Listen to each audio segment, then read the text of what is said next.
Hello and welcome to Enlightened Empaths, your community for the spiritually awakened, where we discuss, explore, and connect with fellow empaths, healers, intuitives, and seekers. Hello, empaths. We hope you're having a great start to your week. We have a really intriguing show, one that I think both of us enjoy diving into. We're going to be talking about the legends of Atlantis and Lemuria.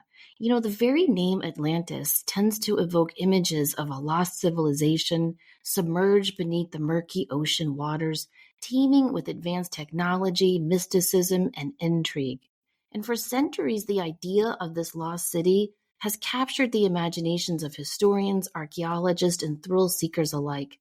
But is Atlantis merely a myth, or could there be something more to it?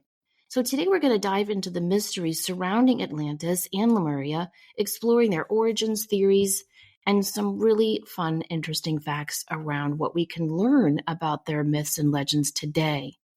We first heard about Atlantis from the Greek philosopher Plato around 360 BC, and he described Atlantis as a powerful and highly advanced civilization that existed 9,000 years before his time.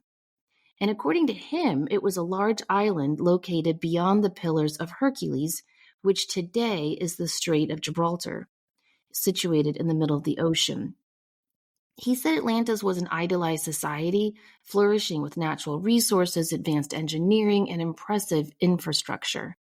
And the island, if you can picture, he described it as consisting of concentric rings of land and water, with the capital city in the very center ring, which featured grand temples and palaces and a highly organized society. Now, Plato said the people of Atlantis were descended from the gods and were initially very virtuous, living in harmony with nature and each other.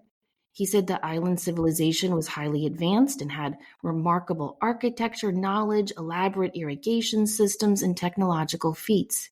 The people were skilled in agriculture, engineering, metallurgy, and naval technology.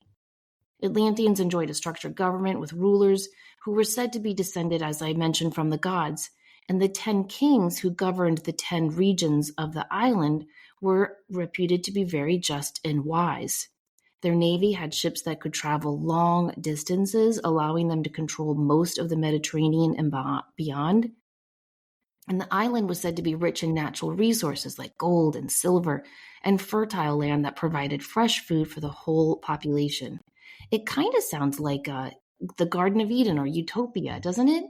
It does. And I think that was a correlation between Atlantis and Lemuria. They were both often seen to be the Garden of Eden type of a place. But doesn't this go along with what we've been hearing a lot lately about other off-being planets have populated the Earth, or they're here to help, or it really gets your mind churning about, was this civilization there? And what's really cool is there was this woman in the 1800s, Madame Helena Blavatsky, and she was this famous and kind of a notorious mystic and occultist. She was a medium, and she was referred to by some people as the godmother of the New Age movement. But she founded this society with the hope of bringing a synthesis of science, religion, and philosophy. But what's really cool about her is she wasn't, in today's, what wants to come out of her mouth is she wasn't a wingnut. I mean, she was really, she came from aristocracy, and her grandfather was this, he was a Freemason, and she was brought up in a Christian model. I mean, it's just this, her story itself is fascinating. But she wanted to do it differently. So she started this Theosophical Society wanting to prove this. But what was really, really cool is that she wrote this book with this concept of Atlantis. She introduced it to the Western world in Isis Unveiled, which was published in 1877. And the book sold out on the first day of release to the public, which as an author, you know, that's a big deal, right? Yeah. And if you Google Isis Unveiled, it's available free to read and download. I started peeking through it, and it's a lot. It's a huge, huge volume of work. Yeah, I was going to say good luck to you because it's heavy. It's not like a summer beach read. No, but then a couple years later, she wrote the book The Secret Doctrine, in which she claimed to reconcile ancient Eastern wisdom with modern science. So her whole deal with bringing, the Eastern and the Western together, which we're seeing that now, people correlating the two together, trying, and for us as individuals, I always say that we're trying to bring both hemispheres together, our intuitive, empathic, sensitive side with our logical, grounded, and practical side. So she was kind of ahead of the curve with that. But she goes into more detail, and she even was able to give a description of the ocean bottom, like because she saw Atlantis, but she described what the bottom of the ocean looked like. No one in the late 1800s knew what that looked like. No, no. I mean, she did do some sketchy things, but the information that she brought forth really did inspire a whole movement and had some legitimacy to it. It did, and I think she inspired a lot of other people to bring more credence to even the concept of Atlantis. Yes, I completely agree. And Lemuria. Yes, 5 years after her second book, The Secret Doctrine, Ignatius Donnelly published his book, and his was really more well researched, and it was called Atlantis: The Antediluvian World. And he's usually given credit as the father of modern Atlantis, and it believes he was influenced by Blavatsky. Yeah, she influenced him, Rudolf Steiner, a lot of amazing people. And didn't she claim to talk to beings who had lived in Atlantis and Lemuria? She did. She did. And how different is that? What flashes in my mind is we have people now that are the light languages, where they're bringing through, the only way I can describe it is tongues from other places, beings, dimensions. Is it the same thing? Exactly. Yeah. Because there's not as much credible evidence for Lemuria as there is for Atlantis. Right. But she described Lemuria as being populated by a race of highly enlightened beings. She said they had great spiritual knowledge and they were part of an evolutionary chain of human development. And she said they were highly advanced like the Atlanteans, but Lemuria focused more on spiritual wisdom and connecting with the natural world and supernatural abilities rather than technological advances like the Atlanteans, which I think is an interesting difference because the Lemurians were said to have knowledge of esoteric practices. And she said they used their psychic abilities to communicate with higher realms or extraterrestrial beings. And their whole culture was said to revolve around spiritual development. And they were described as living in complete harmony with nature and the universe around them. That was more the Lemurians than the Atlanteans, right? Yes. Yeah. Okay.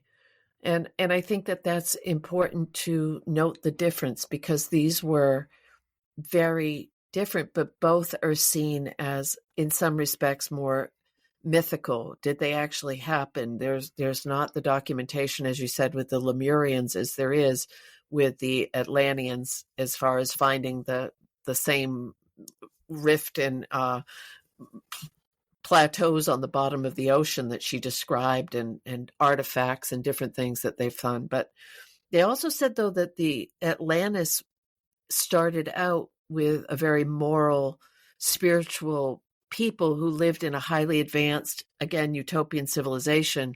But then they started to get a little greedy and petty and morally bankrupt, so to speak. Yeah, exactly. And we don't know if that's an No. allegory or if that's true. I mean, a lot of people have said that this story of Atlantis is very similar to Noah's flood. Yes. Because what Plato said is that the fall of Atlantis was really dramatic and very quick, but also mysterious. He said that Atlantis met its end in one single day and night of catastrophic events when the island was swallowed up by the sea. And he does suggest that it was divine punishment for the Atlanteans' moral decline. And so a lot of people think this was a series of earthquakes or floods. And so, of course, people are going to correlate that with the story of Noah. Well, and there, if you read through different things, there some will say there were volcanoes, some say there were floods, some say there were, but again, it correlates with now with people seeing some of the natural disasters as a hand from God and not the earth crying out, "Please help me." Right. Right. Exactly. I mean, in ancient Greek times, it was Zeus. Plato Mm-hmm. said Zeus was really mad and brought down this whole civilization as a warning to the rest of humanity. And they disappeared without a trace, leaving no survivors. And then, of course, several thousand years later, Christians said it was God who brought down this destruction in a single day with a flood. And you're right. Today, we're pointing to that again. Right. So is all of this more interest or renewed interest in Atlantis and Lemuria a reminder of pay attention to what we did to each other or potentially did to each other? Do we want to take that same road again? No, we do not. There's another really heavy, but it's a free reference, a free resource is The Story of Atlantis and the Lost Lemuria by W. Scott-Elliott. And you can go to Gutenberg.org, and it's called the Project Gutenberg eBook of the Story of Atlantis and the Lost Lemuria. And it is just crazy how much information is there. So if this is something that you're interested in, there are a lot of free resources, but it gets your mind thinking about, what can we learn from this? I always look at history as, are we paying attention? Yes, exactly. And we need to pay attention or history will repeat itself. I mean, how many times have you heard that in a history class? Right. And I think it's interesting that, Plato had described the Atlanteans as becoming greedy and corrupt, and there was almost an environmental exploitation happening. They had abandoned their harmony with the earth. And is that a kind of a waving a little flag at us to say how, and I always come back to this, but how are we treating the earth right now? I did a journey meditation the other day, and it came through really, really clearly about the plants, the natural world wanting no more chemicals. And it was, I don't want to go into, all the details of it because it's pretty descriptive, but I think we have choices that we need to make. And I want to just preface this because of the unrest in the world. Nothing at all that we're talking about has any political undertones. And that's just my personal opinion. But I think it's important because so many things are being politicized right now that this is just talking about who we are as people, how we can get along, and how we can better take care of the earth. Exactly. And how we can not fall into fear Right. and all the fear mongering that's going on right now. I was coming home from a work trip and I sat next to a woman on the plane who was a talker, Denise. Oh, And she wanted to talk to me about all the signs she was seeing of the end of the world. And I wasn't dismissive or rude to her, but I just said, yeah, things are really different right now. There's a lot of stuff going on in the world, but imagine what people were thinking not too long ago when they just survived World War One, and then they were, tramped upon with the Great Depression, and then went into another world war. Can you imagine what they were thinking? Or let's go back to the bubonic plague when 65% of Europe was killed by that virus. Surely people thought it was the end of the world then. Like, we've been through worse stuff, is what I'm trying to say. And we've always survived and thrived. well, and that's important to keep in perspective because it's not, we're not rainbows and lemon drops right now in the world, but we're also, as you said, we've been through a lot and will continue. Yeah. But another theory about the demise of Atlantis was that there was a loss of divine unity, and this one really got me because supposedly the theory, the outlook is that Atlantis thrived when the balance between the nurturing energies of the feminine divine and the protective energies of the divine masculine were more balanced, and this divine feminine focused on intuition, creativity, nurturing, compassion, connection to nature. And the Atlanteans supposedly had this deep reverence for water and the earth and the sacred feminine principles that sustain life. And then balancing that with the divine masculine, which embodied structure and discipline, protection, logic, and action. And this energy brings order and progress while working harmoniously with the feminine divine. So I wasn't making that about men, women, gender. It's the energy of the feminine divine and the masculine divine. And when we can find that balance, so one of the questions I was thinking about was, did the people of Atlantis prioritize logic and technology and power at the expense of honoring intuition, compassion, and harmony with the natural world? And holy shit, doesn't that feel like right where we are right now? Yeah, it really does. It really does. Have you seen all those images, the fast fashion and how like the clothes last a year and then they're just like shipped to that island? Yeah, It's just like a pile of clothes sitting on the earth, reeking chemicals into the soil. There was an ad in the local online paper, and this young woman was getting a group together to you should buy you should rework, you should repurpose clothing, you should mend what you have. And I thought, okay, yeah, I've been doing that for a hell of a long time now. And then she says, well, we want to have a group and we want to get together, but you have to be 35 or under in order to be in this group. And I thought, why? Yeah, why?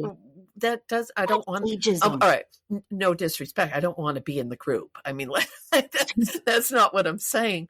But I thought, why are you trying to make this something that isn't inclusive to everyone? And you're just you're redoing what people did for decades because they had to.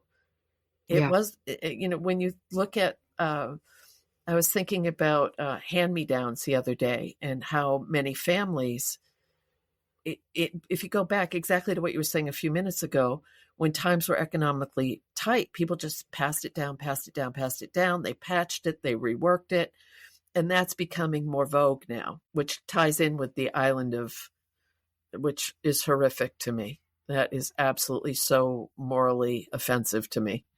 You should have seen Christmas morning at my house growing up, Denise. My mom would refold all the tissues. She had a little bag. She put all the bows back in. All the boxes were saved. Did your parents do that? No. Really? You just threw it all out? Yep. Rebels. When we were cleaning out my mom's house, in her closet, she still had all those giant bags filled with, wrapping scraps, tissue paper, bows, cardboard boxes. And my sisters and I were like, how old are these poor boxes? Okay. See, what's interesting is I do that, though, and I repurpose wrapping paper and boxes and stuff. But I think it's interesting because you and I come from very different socioeconomic backgrounds, but our parents would have grown up in the Depression. They would have been born into that era. So it's interesting to see what gets passed down and what doesn't. Yeah. Oh, yeah. They were savers, that's for sure. And there's something to be said for that. Do you think all this AI stuff is in line with this Atlantean legend? I think the uptick in technology, and that when you read ancient things and they had irrigation systems and they had this, and people have had downloads that they've gotten in meditation or channeling. There were highly evolved beings on this planet at one point that had all of this technology, and then it went away. So it would make sense to me that it would be coming back again. That would make sense to me with something that's always bothered me with my faith. Like in the Greeks, there's that myth where the god came down and taught us all different technological things and how to use fire. And so Zeus punished him to have his heart eaten out every day. You know that myth? Yeah.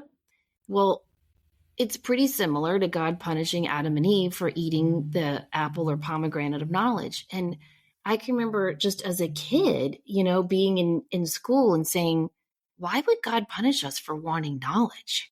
Right. Always bothered me. But now that I'm thinking about it in terms of this allegory of Atlantis, where maybe this is just a cycle that we can't even imagine for millions of years as humanity, we evolve and grow and we get all this abundance and technological advancement, and then we only use it for greed. And so whoever's, whoever you want to term God or Zeus or whatever, just was like, all right, scratch that. We're going to start from ground zero again and see if you learn your lesson this time.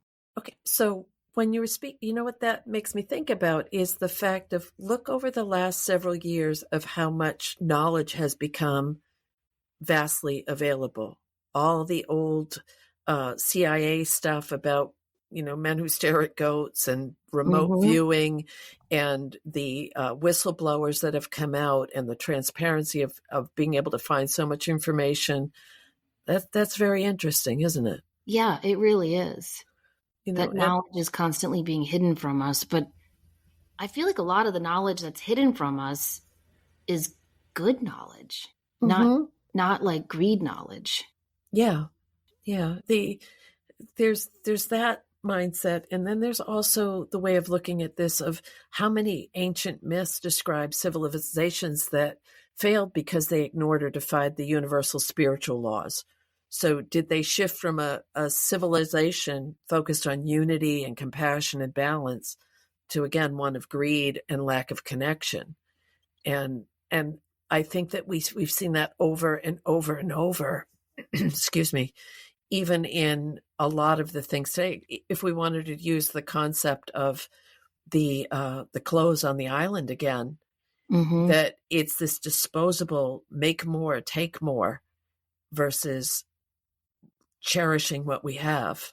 Yeah, exactly. Exactly. You know how I love the comedian Bill Burr? Yes. He has that really, really great skit where he says, everything you've ever owned still exists on Earth. It's just buried, but it's still somewhere on Earth. He's like that annoying sweater your grandma knit for you when you were 7 and you tossed to Goodwill. It still exists on Earth. Everything you've ever owned. And you know what else I saw? I think it was, sorry, this just really freaked me out. I think it was Japan. When you buy a grave there, you are renting it for 60 years. Oh. They've run out of space to bury people. So after 60 years, a family member has to go claim you and then cremate you. Oh, that's interesting. I know. Have you ever heard of anything like that? No. Yeah. I do think about that. Like all the famous people in history I've read, they're still, their body or ashes or bones are still here on Earth. It's weird to think about. Anyway, the story of Atlantis, obviously can't be proven, but there is some evidence and there is some interesting theories. One that I found was that some people think it could be based on the Minoan civilization on the island of Crete, which was flourishing around 1450 BCE. And they also had advanced technology and beautiful palaces and maritime prowess. And their civilization was destroyed by a massive volcanic eruption on the nearby island of Thera, which is now Santorini. And the eruption of this volcano is one of the largest in recorded history, and this explosion sent massive tsunamis throughout the region, potentially wiping out entire coastal cities. So that could be where Plato got that story from. It could be. I mean, all right, so this is a random but, and I'm not speaking evolution or creationism. I'm not going in that direction at all. But I was born with a tiny hole in the upper part of my ear. Just born with a hole in my head. It was always a joke. But I was doing this thing the other day, and I was reading about that, and only 0.1% of the population in the United States has that hole. 0.9% in European countries, and then Asian and African countries, it's 4 to 5% of the population. And they're saying that it's an evolutionary trait based on when we were able to, either with gills or with water or something. But then I started thinking, could it be a connection with Atlantis and Lemuria? I don't know. That would make a lot of sense. I mean, it's that old, there's so many things that you don't talk about in mixed company because they sound they sound so like mixed company, meaning woo-woo people and people who are going to look at you like, oh my goodness, both those oars aren't in the water anymore, are they? But I think it's fun to think about that we have this incredible knowledge to access if there is a connection with Atlantis. And the whole thing that is it behind, is it that the Bermuda Triangle? Is it this, at that? We can go and access that information from the collective. We Yes, don't have to replay it. that's absolutely right. Well, there are some theories, I think Blavatsky started them, that the Lemurians knew the Atlanteans were going to self-destruct and that it was going to affect them as well. And so they encoded their wisdom into crystals and they took off for a new land called California. Have you heard those myths? Well, I didn't know it was for California, but Yes. okay. Yes, there are. Of course it's California, Denise. That's where the woo-woo started in America, I think. No, I'm kidding. It was probably the Fox sisters in New York. But anyway, there are some myths that they live hidden, tucked away in the mountains in California. And people will see these very tall, glowing beings emerge from the mountains. Well, we've talked, and Mount Shasta is one of the. That's it. I was trying to think of the name of the mountain. Thank you, Mount Shasta. Well, and that's one of the Earth chakra points is Mount Shasta, so that makes sense. But just, I know, kind of let's move into Lemurian a little bit, because the crystals, I would love to hear how you feel they connect with, because, the Lemurians were said to be very telepathic, mind technology, communication and transportation over vast distances. How do the crystals fit in? Well, it's pretty fascinating because there's long been talk that, like I said, they put their knowledge into these clear quartz stones and buried them in the earth, asking them not to come to the surface until humanity was ready to receive their spiritual wisdom. And so that went on for decades. And then suddenly, at the middle of the 20th century, these crystals started making their way to the surface of the earth. And I just find that absolutely fascinating. So you can find them all over, but really especially in Brazil. And so these Lemurian crystals are said to help you access higher stages of spiritual awareness. And they are encoded with information from the Lemurians, which offer insight into their advanced technology, spirituality, love of nature, and knowledge of the universe. So if you find a Lemurian, and one of my big pet peeves is that there are some unethical people out there who sell crystals as Lemurians, and they are not. Clear quartz will often have striations on them just from where they were removed from their home place in the earth, but that is not a Lemurian. A Lemurian looks just like a clear quartz, but it has very distinct horizontal striations that jut out from the stone. It's not just like where it was cut. Does that make sense? You can physically feel it. Okay. So sometimes they're called barcodes, and usually it's on one side of that clear quartz. So that's a way that you can tell if it's a Lemurian. And so these barcodes or striations serve as a form of communication. And you're supposed to just rub your thumb up, starting at the top and then down over those striations. And it enables you, anyone who's spiritually attuned to those crystals, to access the wisdom of the Lemurians. So you just gently follow your finger along its ridges. Like I said, usually it's recommended top to bottom to awaken a profound connection with the spiritual realm. And they help you connect to the guidance of angels. It's said to open a channel for receiving the wisdom of the stars and knowledge of the past. Lemurian crystals also direct more light through your body. They help align all of your chakras and stabilize your auric field. They uplift the mind to a higher frequency. They help offer clarity and understanding towards your life purpose. They dissipate the illusion of separation, helping you see that we are all one.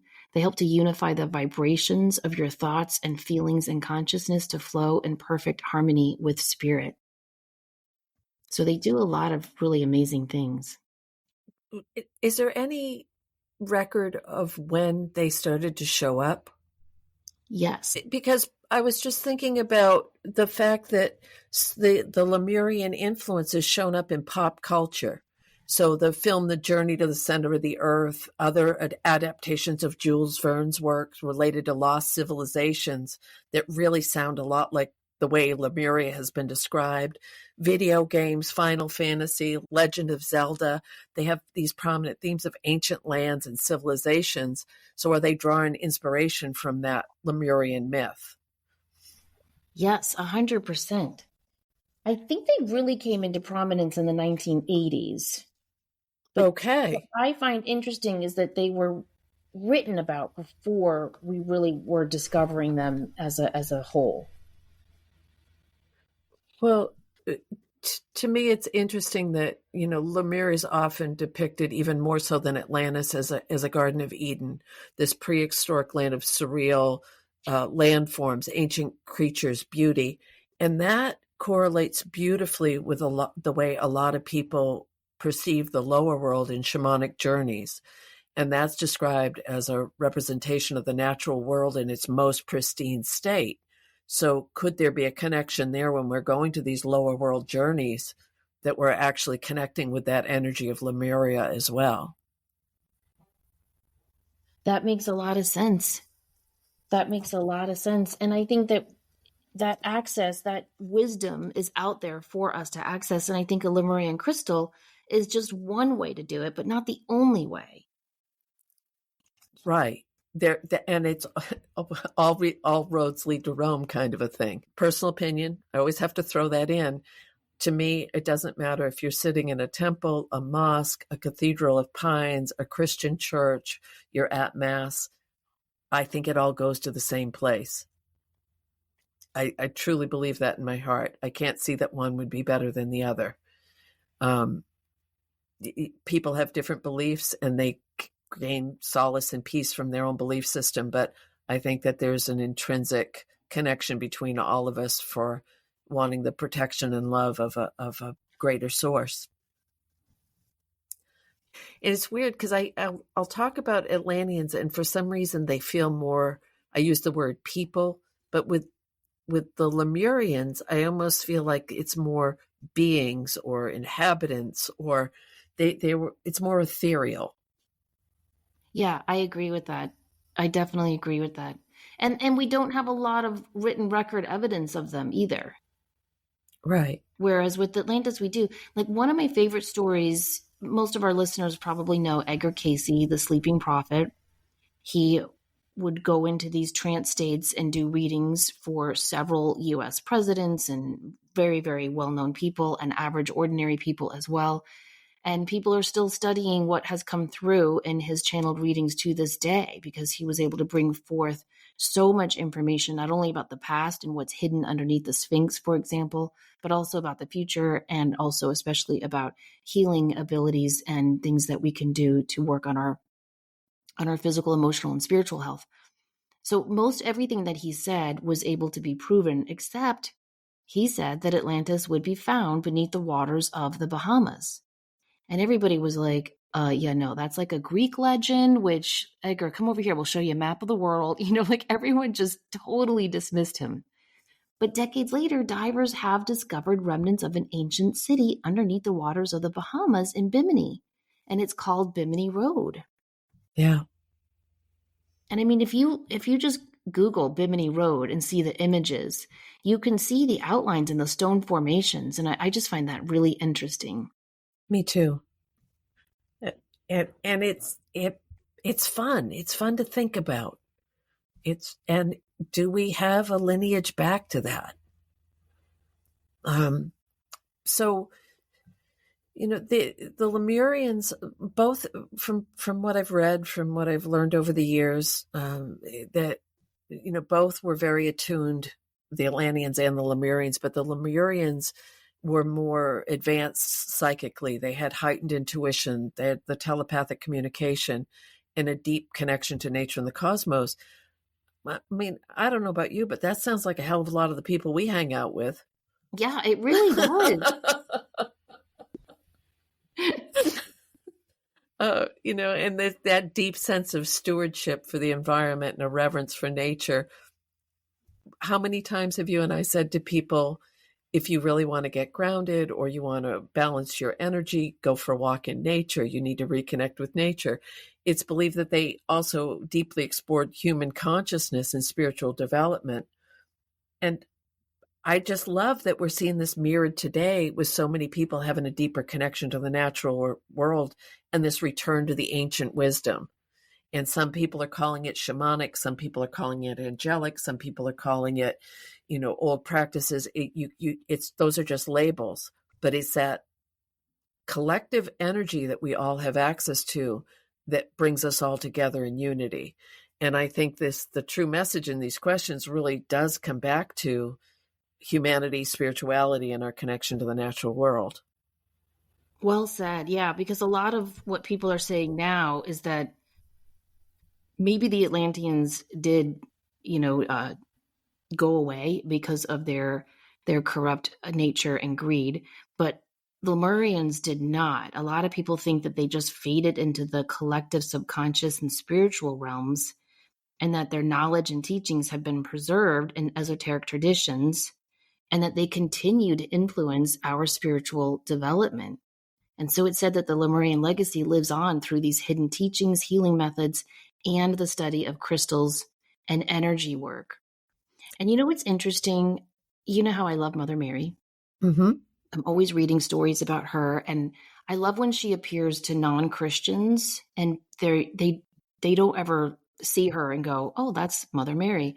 They'll say beautiful lady or mother figure. They don't call her Mary. And I've been listening to Chris Bledsoe's book. He's that man in Fayetteville, North Carolina, who had Crohn's disease, and he was fishing and hunting with his son and some friends, and he saw off-planet beings who allegedly cured him of his Crohn's disease. And after that, a lot of interesting mystical things happened to him, to the point that he's been working with NASA, and government officials have actually helicoptered out to his home. Wow. And yeah, it's a really interesting story. So he has started seeing a beautiful lady. Now, he was raised Baptist and then he became Pentecostal. So he didn't call her Mother Mary. But an interviewer asked him, would you call this Mother Mary, this figure? And he said that could be one explanation. And I just always wonder, is this, we see everything that happens in the world through the lens of our beliefs and our values. We conform what we see to fit what we already know. And if we were able to take away all of those labels, could we see these visitors as something not scary, as something not alien, as something not even religious, but just as helpers?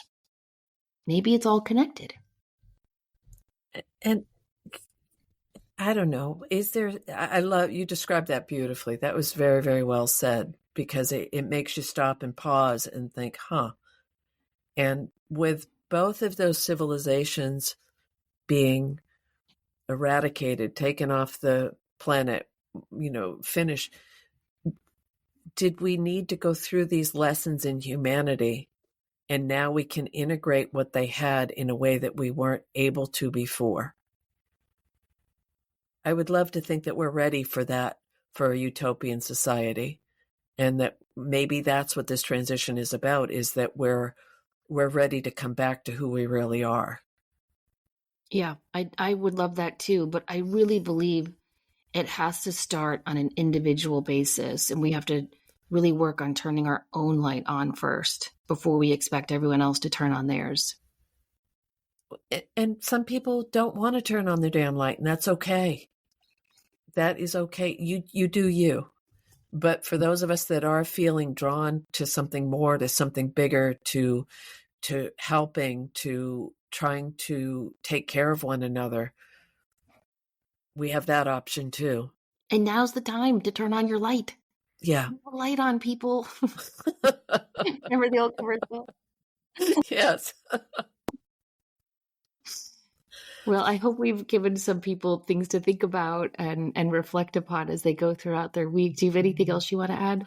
No, I think that this is an interesting topic. There are so many resources, and many people that we've talked to over the years have felt a real kinship to Atlantis and Lemuria, that they were there or that that was a lifetime that they spent. So maybe that's something to explore in a past life regression or in your meditation or in your writing or in your daily walks is, do you feel a kinship to either of these places? And it might be a good starting off point for your own inner knowledge and self-development. I love that. So what would you recommend people do to start on that journey? Do you think it begins with meditation or just a walk in nature? I think it Or depends on the person. I do too. And some people would love to research and know more details. And I mean, one of the free references that I think it was the W. Scott-Elliott, there's maps, there's visuals, there's things that, does it resonate with you? Do you see something that, there was a thing that happened the other day, and I had been doing a meditation, and then I looked something up online to try to find a reason for why I was seeing that in the meditation. And it was a visual of what I had seen. So it was validation for me that it was something out there in the ethers that I was picking up on. But that can be a starting point as well. Do you have a draw? Do you have a pull towards something? Dig around a little bit. We have, as you mentioned before, this beautiful access to unlimited knowledge on your phone, on your computer. If you're not into technology, go to a library and look up old text. It's just so fun to learn about this. It really is. Well, it's been fun talking about this with you, and I hope everyone listening has enjoyed it. Please remember to always show up, do great work, and share your light. Take care.